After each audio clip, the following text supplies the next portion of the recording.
It has been 6 months, Shane, since we have watched a real Eagles football game. They won. It is a victory. They are 1-0. However, they won, and we are furious. Eagles football is so back. It's so back, and we're so back. Thank you for joining us right after the game here. Welcome into the BGN Instant Reaction Show. I'm Jess Taylor here with Shane Haff. Michael Kist is with us today behind the glass. Victor Williams is going to be here with us shortly. But Shane, immediate takeaways from a game that had you watching, between your fingers, not really breathing through the whole thing, not feeling so comfortable the whole time. Now, week 1 last year wasn't a super comfortable win either, if we recall, but it was a little bit different of a fashion of an uncomfortable win. Today there were some concerns, and we hate to talk about concerns week 1. None of the starters played preseason, yada yada yada. We've done the whole thing. Immediate takeaways. What is your gut reaction to what happened today? I mean, I just love that I can spend my Sunday afternoon stressed out, the blood pressure rising. That's my first thought.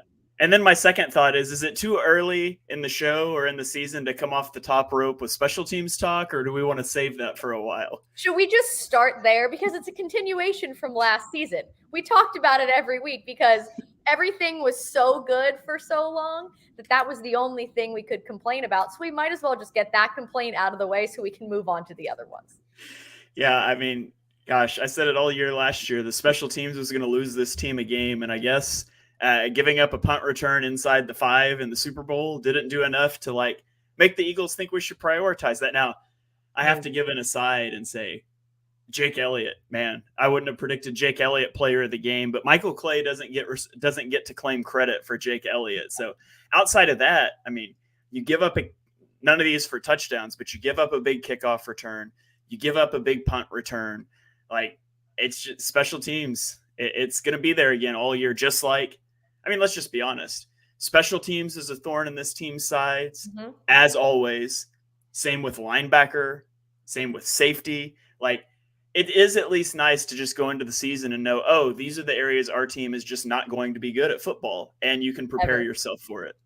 Yeah, it's nice to at least know. However, aside from special teams, the last, I would say, 2 years, maybe linebacker and safety have been the least successful positions on the field.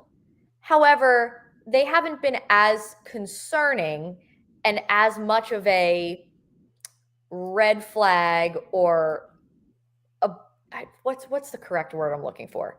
They haven't necessarily been the Achilles heel, I guess, that they had been years prior and what we've been so used to. The last 2-ish years, they've been above serviceable. They've been pretty good. Again, the weakest spot on a really good Philadelphia Eagles team, but by no means were they going to lose you games and give up these big plays here and there that are going to leave you on the edge of your seat.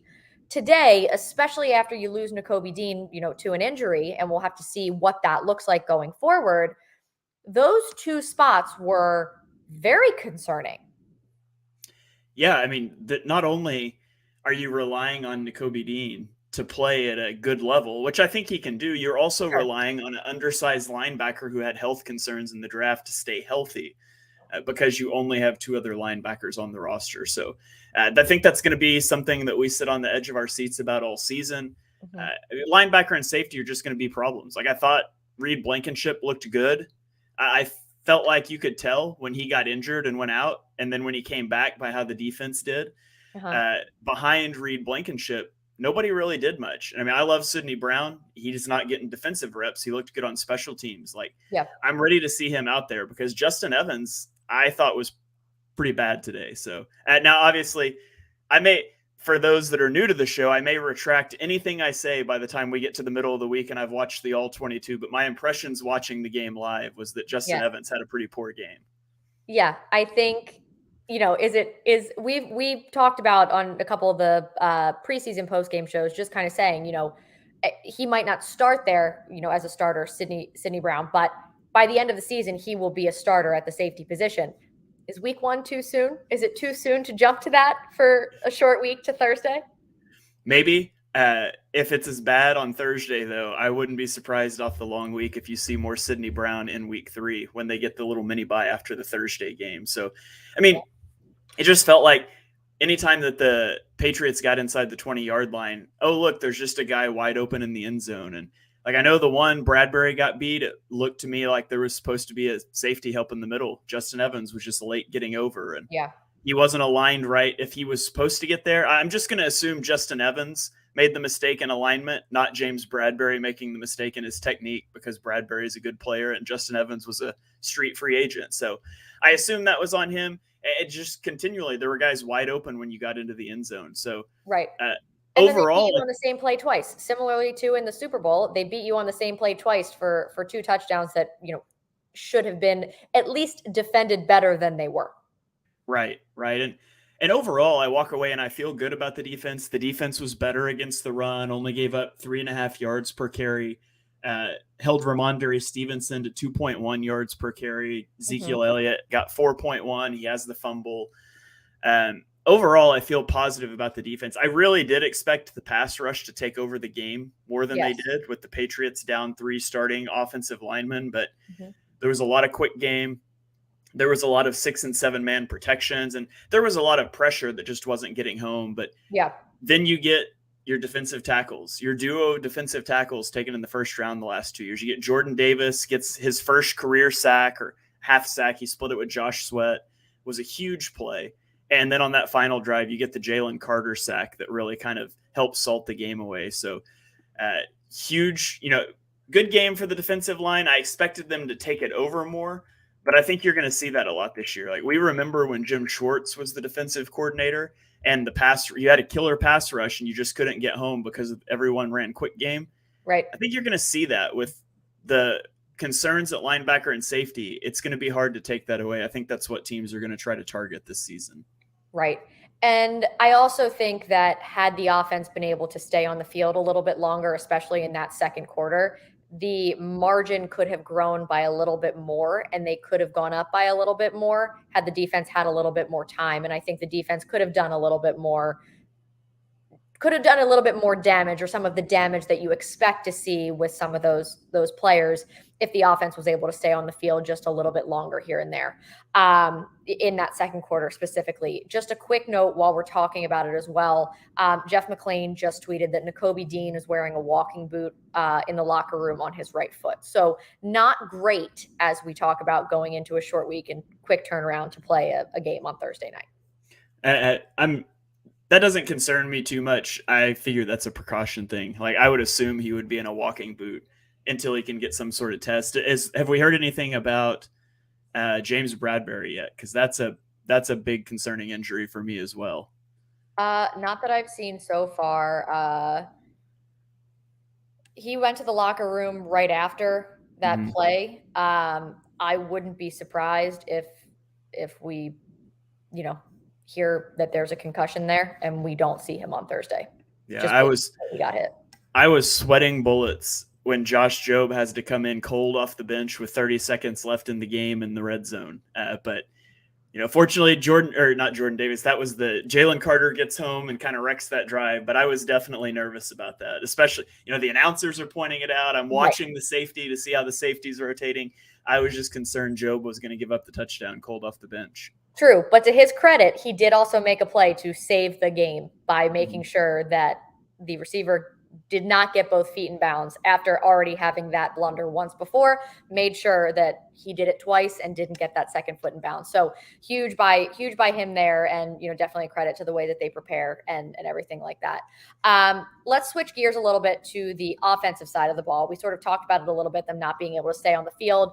The announcers, because Tony Romo doesn't shut the hell up ever, obviously made the comment about the Eagles being the best team in the NFL in second quarter last year. And I think it went 5 drives with Jalen Hurts as a starting quarterback. Not a great second quarter from the Eagles. What were you seeing? What were your thoughts? And, they sort of got lucky in the first quarter with the turnovers and things like that the defense was able to generate. It was really not a great offensive game. Now, when you needed a drive from the Eagles, they put one together to, get you where you needed to be and make sure that Jake Elliott was able to save the day here. But what do you take away from it's week one? They haven't played together, played much together yet, albeit not much turnover in the offense. They're just a little bit of rust coming off the offseason. How much of that is Brian Johnson in your opinion, and what are your thoughts there? Where do you think they sit, and what are your feelings and takeaways from the offense? Yeah, so context is that the Patriots had the number 3 DVOA defense last season. The Eagles, the only starters on offense that the Eagles played in the preseason were running backs. Mm-hmm. You've got a new play caller. You're playing in the rain early in the game. So I'm willing to let some of that go and let's see how it looks on Thursday. However, what I did see is the Eagles still have no answer for the blitz. Their answer for the blitz is still Hurts try to make a guy miss. And I hate that. That's got to be something that's fixed. Happened down in the red zone once. They went empty. They brought 6, and the Eagles obviously had a guy unblocked, and there was just nothing there for Hurts. He takes a sack. So nothing against the blitz. That's a big problem, especially when you look at the Vikings on Thursday night, who have Brian Flores now as their defensive. I think he's their defensive coordinator, or maybe he's an assistant. I don't remember, but he's on the staff, and he's a blitz happy guy. And so that's something that the Eagles are going to have to get figured out. And then you just can't overstate how bad Nick Sirianni and Brian Johnson were today. And Jalen Hurts, too. Jalen Hurts bears his share of that. He's got that fumble is inexcusable. That can't happen. Mm-hmm. The announcers pointed out that he missed Dallas Goedert on back-to-back plays that would have been big gains. Yep. Throws the ball into double coverage to A.J. Brown. He's only 10 yards further downfield than Dallas Goedert. Yep. It was a bad game for Jalen Hurts. Yep. But that 2-play sequence, well, really that whole last drive the Eagles have, you come out with 2:10 left. The Patriots have all their timeouts. The offense has started to move the ball, and you run the ball on first down. You run it on second down. You go under center and heavy personnel, 2 things you never do. Just totally tip off you're going to run it. Don't stay in the shotgun and threaten the QB running game. And then on 3rd and 7, you call a QB draw out of empty, which everybody in the world knew was coming. And then on 4th and 2, you go for it? That doesn't make any sense. If this is 4-down territory, throw the ball from first down. If you're not just trying to run them out of timeouts to pin them deep, which I don't think you should do, but that's what they were playing for. Right. Throw the ball. Go try to get a first down. It's ridiculous to me that you play conservative for 3 plays to burn the timeouts, and then you're okay, let's be aggressive now on 4th down. Pick a side and stay with it. I wouldn't like it if you punted there to pin them deep. I would understand it. I wouldn't like it. But if you're going to be aggressive, just be aggressive from first down and go get the first down and end the football game. I thought that was an awful sequence. I don't know if that's communication between Sirianni and Johnson. Johnson calling the plays, and Sirianni's oh, no, we're going to go for this. They're swapping out things. They don't have Shane Steichen anymore. And people are going to fixate on Brian Johnson a lot, and maybe unfairly. We'll see. I mean, give the guy more than a game, but it didn't look good today. He and Sirianni were not working good together, and Hurts being off really magnified all of it. Yeah. Weirdly enough, they actually started to play worse when the weather got better. They looked much better when the weather was bad, which is so unbelievably odd. But I'm totally with you there. I think that it seemed very, Nick Sirianni said in his presser this week, there's going to be a lot of different things that we do because we tried to keep everything very vanilla in the preseason XYZ. It seemed very vanilla and very predictable today. It didn't seem much different than what they were doing in the preseason. It seemed like, if we're sitting at home and we can tell you exactly what's going to happen, I can for damn sure guarantee you that the defense on the opposite side is going to know what's going to happen because they're the professionals. Especially when it's a defense coached by Bill Belichick. Right. So I think that you're absolutely correct. You give it more than one game, but it seemed like there was nothing gelling between coaching staff, players. The offensive line did not look good today. There just didn't seem like there was anything that they could get a rhythm going into, and they were very disconnected. It felt like, which is I think why we were probably all games like this last season where it's a little too close for comfort. You're a little more comfortable, right? Because everything's working, they're all gelling, they're all meshing, and they work together really well.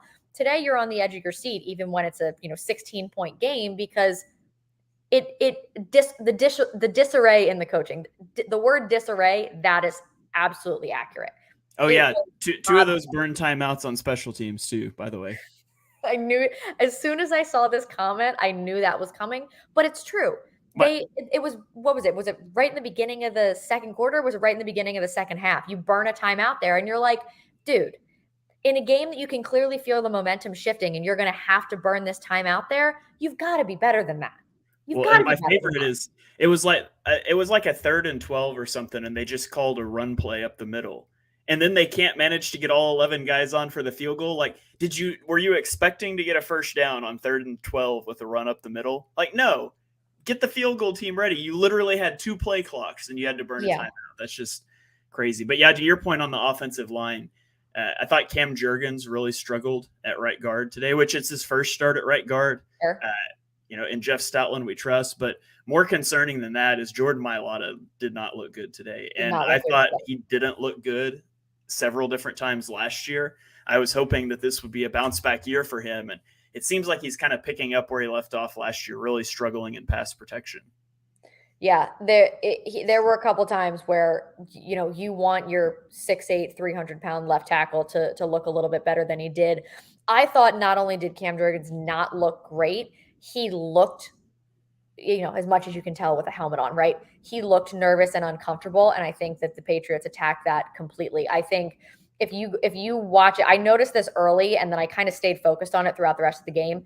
There were several times where he was the only one that was like standing up, kind of looking around, trying to make sure he knew what was going on. He looked like he was uncomfortable and out of his element. And again, as you said, first game as a starter, first game at right guard in Jeff Stoutland. Of course, I would trust Jeff Stoutland with my life. It wasn't the best day for the best offensive line in football. They weren't able to establish a run game at all. I thought it was interesting. This is an interesting thing to talk about. Obviously, you had Boston Scott active. You had Kenny Gainwell, who was your run with the ones back.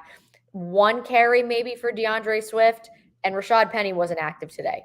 What are your thoughts on that? Not just the running back by committee situation that they are doing at this point, but the, I guess, hierarchy of running backs at the moment. What are your opinions there? Yeah, real quick before I get to that on the Cam Jurgens thing, I saw some of what you're talking about. Also, though, on some of that, I think he's the one that's tapping Kelsey when they go silent count for the snap. So there's some of him looking back at Hurts is getting that, but sure. Yeah, he just never seemed to settle in throughout the game. Very unsettled.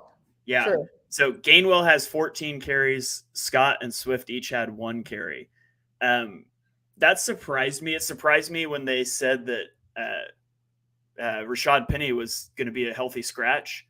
I really thought Boston Scott would be your inactive guy if you're activating 3 running backs. But everything we heard, about Swift and how good he looked, and then for Gainwell to just dominate the carries and the touches like that really surprised me. It's not what I expected. I guess the Eagles are serious about the Kenny Gainwell thing. And I mean, it doesn't even really feel like a running back by committee. Like, this is the closest to a feature back the Eagles have had in the last 5 years. Like, they didn't feature Miles Sanders this much last year. Like, Kenny Gainwell was the guy today.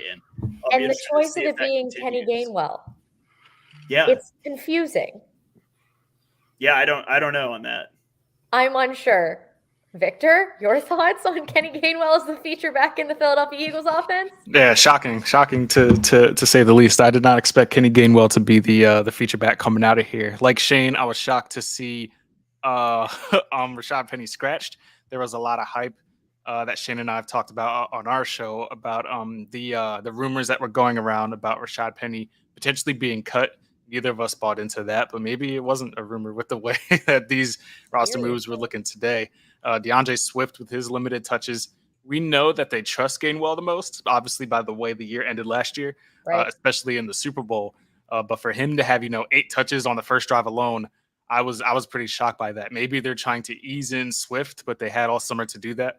So I'm not sure. Maybe that has something to do with the coordinators. I'm sure y'all have touched on the lack of productiveness from both coordinators today. Maybe Brian Johnson just has to figure out how he wants to deploy these guys. But we knew Kenny Gainwell would be a focal point of the offense. We just didn't expect him to lead that charge, So while you're here, while we're on that topic, why don't you give us your thoughts without hearing what we have already talked about it? What are your thoughts on both coordinators and what they did or did not demonstrate for us today? Well, I guess we could start defensively. I guess we can assume that this team is not going to have 70 sacks again this year. By the way the pressure looked, if you can't generate pressure on an offensive lineman that was down 3 starters, I believe, then it's going to be tough to generate against the top offensive lineman. The Jalen Carter had a good outing today. I don't have the final stats in front of me, but I know he had a handful of pressures, and I believe he was in on the sack if it wasn't him at the end of the game. Yeah, he got the sack on that one. Yeah. I thought so. Yeah. So very impressed with him. We all expected him to make an impact, and he certainly did so, force some incompletions. So I was encouraged by that. But the line as a whole, you just didn't see a lot of pressure. Mac Jones was allowed to stay back there. Again, Shannon and I have talked about you have to make him uncomfortable or he can kind of dice you up. And this was reminiscent of Gannon in 2021, allowing all these quarterbacks to throw for 80, 85, 90% accuracy. If this is how it's going to look with Mac Jones back there, I'm scared to look at what Dak or Patrick Mahomes or Josh Allen or even Kirk Cousins Thursday night is going to do to this defense. So hoping and praying it's growing pains, hoping that Sean Desai is just, again, trying to figure out what the move is here. But there's definitely cause for concern from this week alone. We don't want to overreact because obviously the Bengals look terrible today. The Chiefs lost. At least the Eagles won, so we can't really complain a whole lot. But we can actually. But we can. We're Eagles fans. We do best. We quite literally opened the show by saying, it's been 6 months. The Eagles won. We're furious. Eagles football is so back. We're so ready, and here we are. Yeah. And I will say, last year doing these shows, I love you both, but it got a little bit boring sitting here and talking to you after these shows. We're all sitting here just gushing all day. We had nothing to talk about. Nothing exciting to talk about. So at least we have some things here. Hey, we had plenty of special teams to talk about last year. Plenty of special teams issues. We can only talk about special teams issues for so long.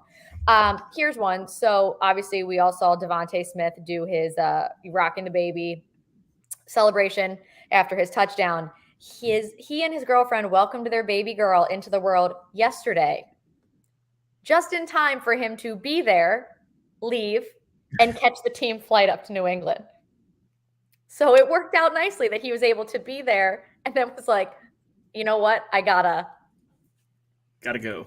Shout out to the mother for being on time, knowing how time constrained everything is. I know she was really on point. I realized how checked out of life I guess I am, because when he did the celebration, it didn't register with me. I thought it was just a celebration, and then I hear what the commentators are saying about the baby, and I see all the beat writers talking about the baby, and I was like, oh yeah, that makes sense. I remember over the summer or early in the summer, the IG post at some point. Yeah, there was an Instagram post, but I didn't see anything after that. And then when he did it, I was like, okay. And then it hit me. I was like, wait, he's definitely about to be a dad soon, or it never hit me.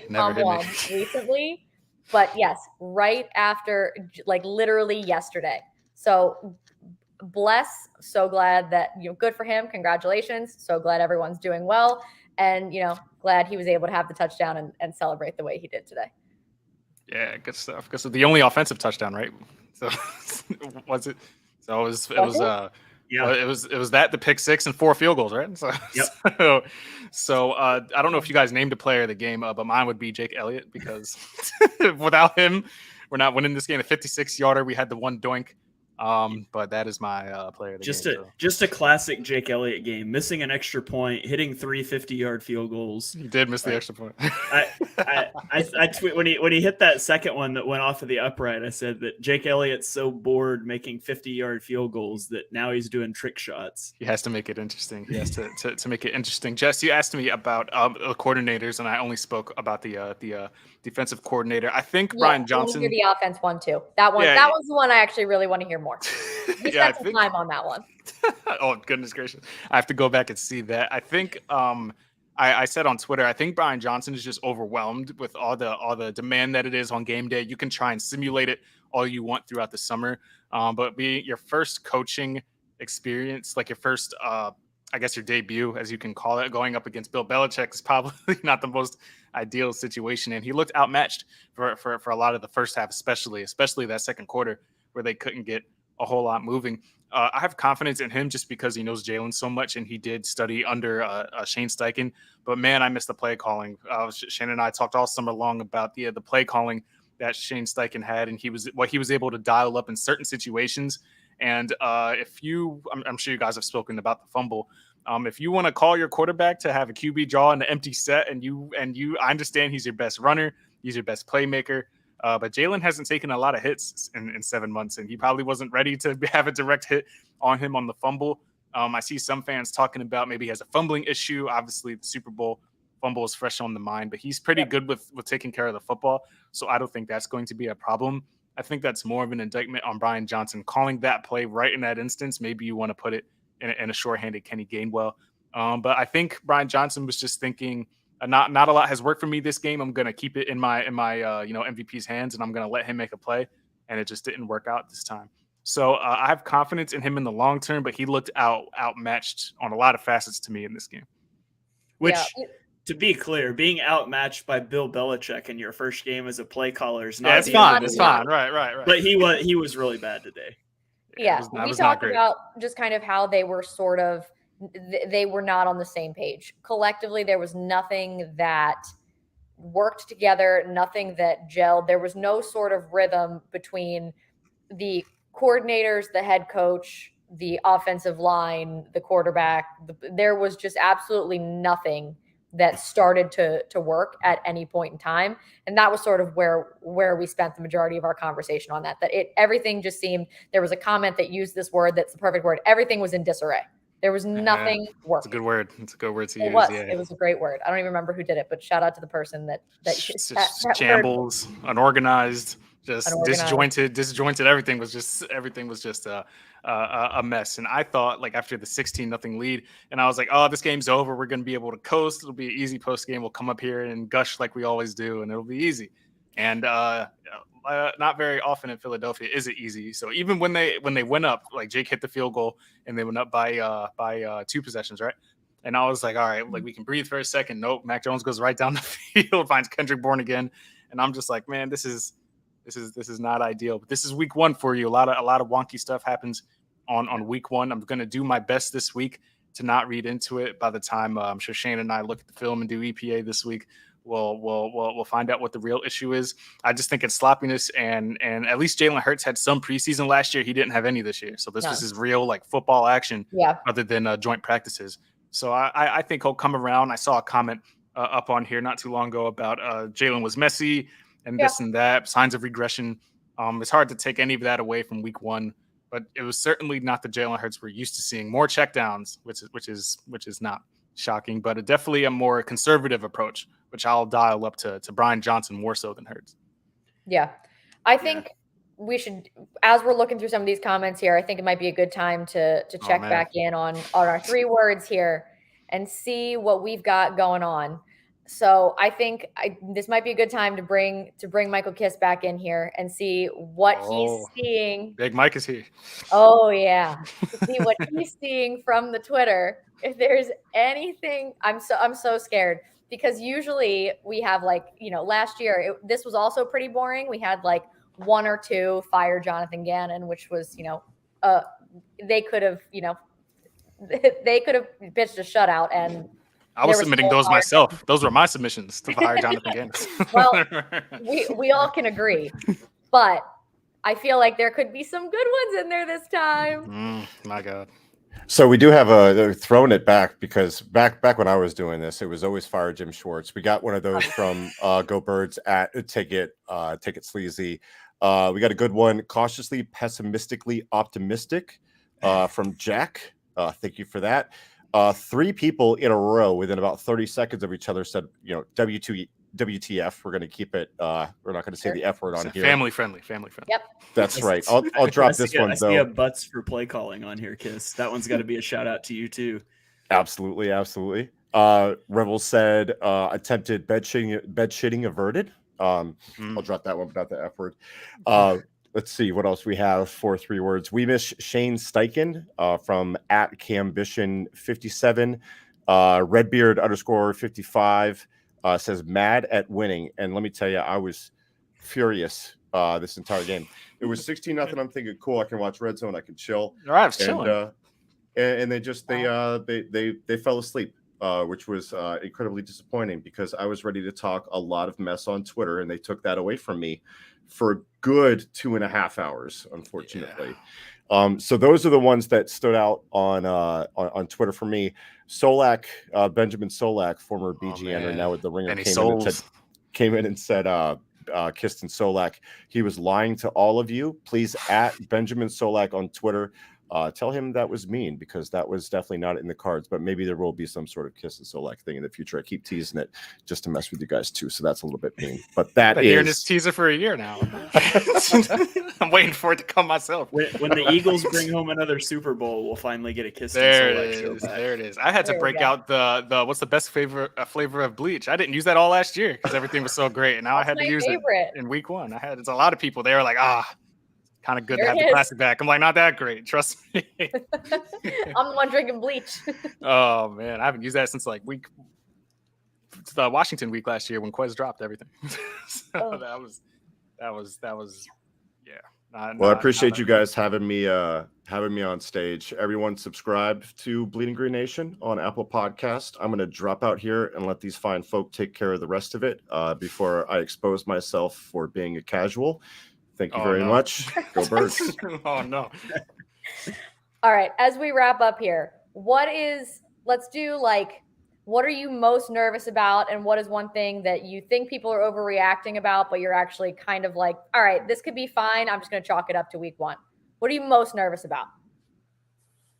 Victor, you go first. Nervous. Man, I got to narrow it down.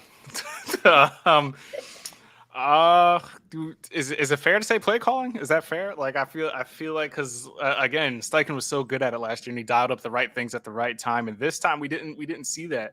And how many 2-yard Kenny Gainwell runs do we have to see before we know it's just not working? Like we saw that like a good 6, 7, 8 times before, like on 3rd and 20 or 3rd. I think Shane, I saw you tweet this or someone else. I think it was 3rd and 10 or 12 or 3rd and 8. It was 3rd and long, and they decided to run the ball when you have AJ Brown, Dallas Goedert, and DeVonta Smith, and that shows cowardice. And the Eagles are not a team that should be displaying cowardice. You are the front runner to return to the Super Bowl. You need to play like it, and you can't play conservatively. I don't know if it was the rain or field conditions. I don't know what it was like down there, or they were trying to respect Tom Brady. I don't know what the deal was, but you can't be playing conservative when it's 3rd and long. It's when you have the weapons that you do and you have the quarterback that you do. You can certainly convert those. And I'm also a tad bit worried that they might be a little too careful with Jalen Hurts. Like there was times where I felt like Hurts, it's week 1, you don't want him to get hurt. But there was times where it just like his QB slides are looking more like he's down 2 yards before the players get there. He's just like, I'm down, don't touch me. This is how it goes. Yeah, there are a few of those. Yeah, there are a few of those. And I was like, Jalen, you could have got another yard or 2. But again, you want to live to see another down, so I'm not going to harp on those too much. So my main worry right now is the conservative play calling. I'd like to see them be more aggressive, especially on Thursday night on a short week before they have that mini bye. They don't play again all the way until Monday after that. So that's the time to be aggressive. Go all out on Thursday night. Show the world that the Eagles are okay, because I'm sure there's going to be tons of narratives like, should we worry about them? Are they the team they were last year? Did they pay Hurts too soon? We're going to hear all of this stuff within the next 48 to 72 hours. And you know what channel it's going to be on, so I don't have to say it. But the play calling, I'll say. Brian Johnson has, again, all my confidence. He knows Hurts well. I assume he's going to be better for it moving forward, but that is my main takeaway from this particular performance. Yeah, maybe it's not a good idea to give Kenny Gainwell more touches than AJ Brown, DeVonta Smith, and Dallas Goedert combined. Maybe that's not an ideal distribution of the football. Mm-hmm. But the thing I'm concerned about is the spine of the defense, excluding defensive tackles. I think the Eagles' defensive tackles are great, but linebacker and safety, I think that's a pretty big void in the middle of the defense. And being as thin and as untalented as they are at those positions, it makes it hard for your cornerbacks and your pass rush to really shine through. And so if we can just get a base level of competency out of the linebackers and safeties, it'll go a long way. And I'm worried that that's not going to be the case. But, at the end of the day, you get out of week 1 with a win and with hopefully no major injuries. Hopefully Nakobe Dean's foot's fine. Mm-hmm. The Chiefs and the Bengals can't say that. So yeah, and there's a lot of teams, half the teams in the league can't say that. So you'll take it, especially on the road. Yeah, I definitely think I'm even more concerned about the linebackers. We're right back to being concerned about the linebackers. We had one good year. We had one solid year of linebacker play. We got spoiled. Now it's back to the spoiled. Are we calling last year solid linebacker play? I will. Yes. Compared to what we saw today, yes, I certainly will. Compared to what we're used to, yes. Compared to what's his name? Nathan Garrett. Yeah, I'm good. Last year was fine. I forgot he existed. Oh, anyway, because at least when you look at the safety position, we kind of have that guy still in the wings that we're maybe not fully trusting in yet to bring out as a starter, but you have something that you have some talent sitting behind you that you're like, okay, we might need to make a change, and we've got this young guy who we're really excited about who could actually come in and provide a spark. When you look at the linebackers, they are what they are. You don't have that. You don't have that person kind of sitting in the wings like for a couple years, right? Like TJ Edwards, everyone was surprised that he went undrafted. He kind of sat back, was a special teams guy for a while, but there was someone who, if the linebackers weren't really doing it for you, you had this young guy that could come in, hopefully provide you a spark. And that's exactly what he did. And obviously you saw that because he went and got paid. You don't have that left. So if Nakobe Dean is hurt, I don't know what they do in the middle there. So that's something that is a genuine concern for me. What I'm just going to chalk up to week 1 here is going to be the lack of feel for the game. So beyond the play calling, there was no feel for anything that was going on. Something as simple as, why are we giving Kenny Gainwell all of these touches and Dallas Goedert has yet to touch a football? Things like that. That first week, no preseason for this team, all those different things. I'm going to give that to week 1, give that a little bit of time to work itself out. But the linebackers specifically, obviously the safeties are a little bit of a concern as well. The linebackers mainly. I can't go back to the nature. I refuse personally. Well, see, there's a simple solution. If Nakobe Dean has an injury that's going to keep him out, you just call Miles Jack Plumbing LLC, and you talk Miles Jack out of plumbing back into the Philadelphia Eagles. So that's always a good backup plan. I was about to say trade for Patrick Queen, so that's another option if they're going to. If Nakobe Dean's hurt, you just call a plumber. It's as easy as that. It would have been. This would have been a much different show if we had lost. Like, I don't think, like, I was coping like, if we lose, this is going to be horrible. Real quick, but before you wrap this up, did you guys measure your concern levels for Dallas Goedert? I think he had one target. I haven't looked at the sheet yet, but I think it was one target, obviously 0 catches. Is this like a Detroit Lions last year? Like DeVonta didn't get any catches. Oh no, it's over. Or is this Yeah, and then they came out and they targeted DeVonta like 5 times. He had like 200 on the yards opening drive in the next game. Dallas Goedert's getting 6 catches on the opening drive on Thursday night. The only thing that's concerning about it for me, though, is week 1 last year, A.J. Brown had like 11 catches for 160 yards and 2 touchdowns. Mm-hmm. And that's when everyone was like, but what about DeVonta? But it was also like, hey, but A.J. Brown had almost 200 yards and 2 scores, and they put up 38 points. That's not what happened here. That's the only thing where I hesitate to say, yeah, it's definitely a DeVonta kind of situation, because it wasn't like DeVonta was out there with 100+ yards. AJ didn't have 100+ yards. That's the only concerning aspect. It's because it goes into all the different things. I hope so. He needs to at least touch the football one time next week. Once. Like, to have no targets through 3 quarters is unbelievable. And I know the broadcasters pointed out a couple times where he was open and Hurts didn't see him and all that fun stuff. The one comforting thing I do take away from this, and this isn't even strictly it's not like specific to this game. This is just how he is. But Hurts is probably like not going home this week. Like, he'll be sleeping at that facility watching film. Like, he's going to call up his girlfriend and say, bring me a toothbrush, bring me clothes. I'm not leaving. I need to make sure that this never happens ever again. Like, this is going to feel like a loss for Jalen. And I know that he's going to be grinding that film for the next 96 hours until the next game. And Yeah, so that's the one style. It's like it's not like Carson. He's like, oh, I gotta be better. And not to bring that up, but Hurts is truthfully. Why are you doing this? Yeah, it was just Why- it was, why- it was why did you that's, do one. that's just the gears. That's just the gears. That's just We that's made just it the way it almost goes. 40 minutes. That's just the gears returning. The gears return. But we know Jalen's not gonna be content with the way this game went, and he's gonna make sure that he sets the record straight on Thursday. Yeah. Well, and some good news, the Dallas Cowboys missed an extra point, so they still don't have a kicker that can kick. So that's good news, at least. But yeah, I think all in all, I think exactly the way we started the show, it's sort of where we are. Like, we're excited to have Eagles football back. They won. Don't miss the aggravation. We're pretty pissed off. We're definitely back. We are back in mid-season form at the moment. And let's put it this way.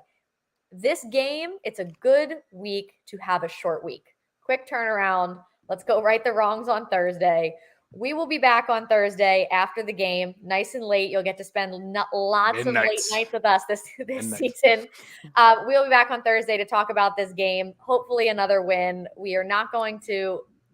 We did win. Let's not get that lost. We did win. All right. In case anyone was worried, they did win.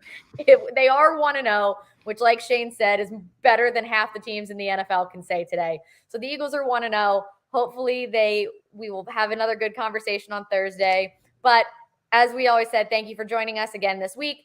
As Mike said, make sure you subscribe everywhere you get your podcasts. 5-star rating, leave a review, all that good stuff. We'll have plenty of pods coming out for you this week. From myself, Shane, Victor, Michael behind the glass, thank you so much for joining us this week, and go Birds. Go Birds. Go Birds.